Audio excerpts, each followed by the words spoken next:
everyone, it's Julie at the First Grade Critter Cafe. I've had some wonderful questions regarding hand motions or actions or gestures that we make when we're introducing a new critter for the Critter Cafe. And I thought I'd start with the Fab Four, since we use that just about every week.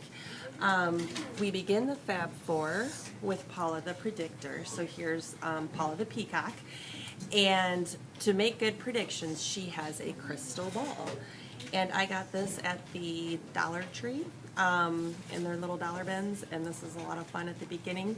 To make it a silent gesture then, after the first week or so that we've been practicing making predictions, once we're in a whole group and sitting on the carpet, it's just a silent gesture at the beginning of the story. The kids get their little prediction balls going in their hands, and then they blow their predictions into their crystal ball. And then if you want them to release that to you or to turn and tell a friend. The second critter in the Fab Four is Quincy the Questioner, and he is a very loud and obnoxious game show host. And when he asks questions, he always asks them into the microphone, and they always start with a question word. So after the microphone gets passed around during the first week of Quincy the Questioner, after that, for the rest of the year, we'll be using the hand gesture, the microphone hand gesture, when we have to ask a question. When something is interesting and we need to ask, then we'll do this motion silently, and then I'll go ahead and call on the kids to ask their question.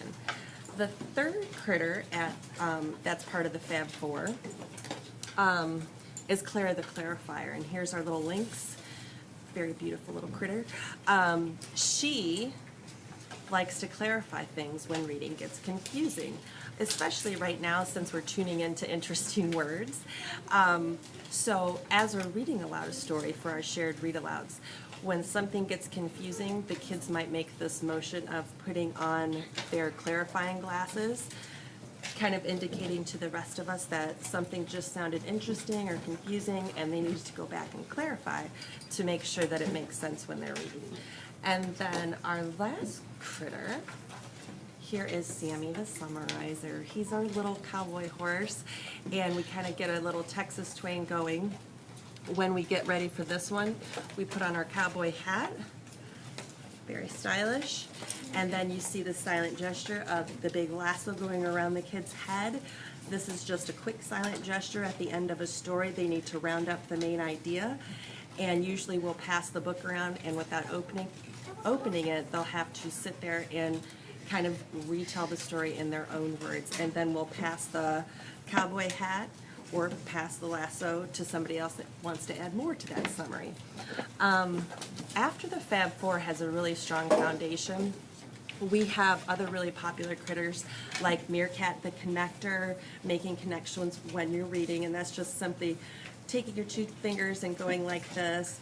We have Check for Understanding, Repair Bear. We just make the check mark on our head when we need to check our understanding when something gets confusing. And then, let's see, I'm just looking down my little critter list here.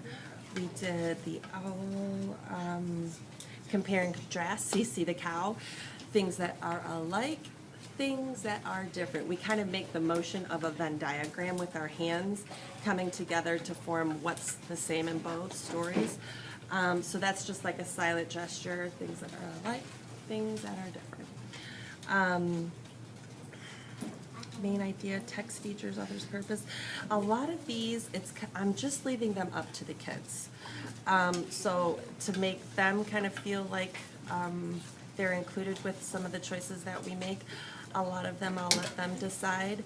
For the accuracy critters, these are some really simple ones.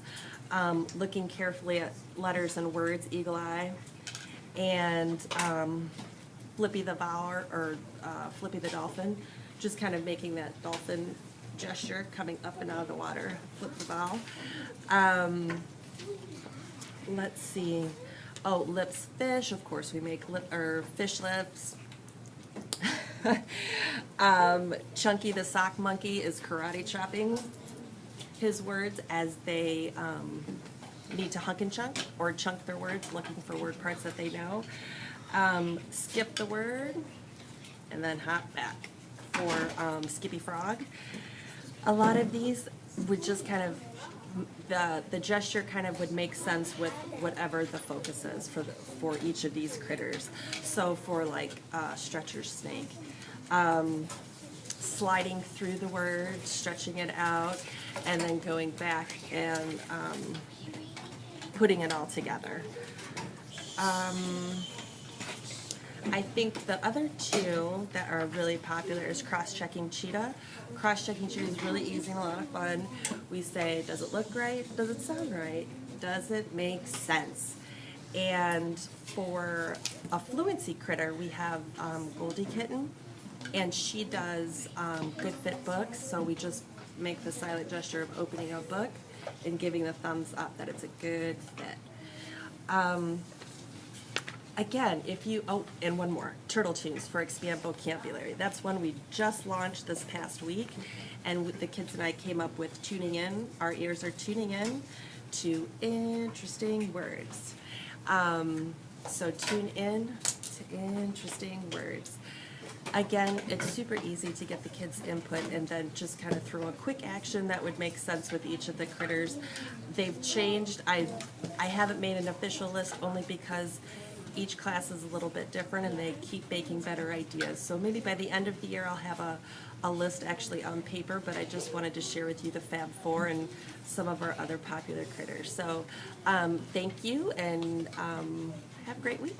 Bye.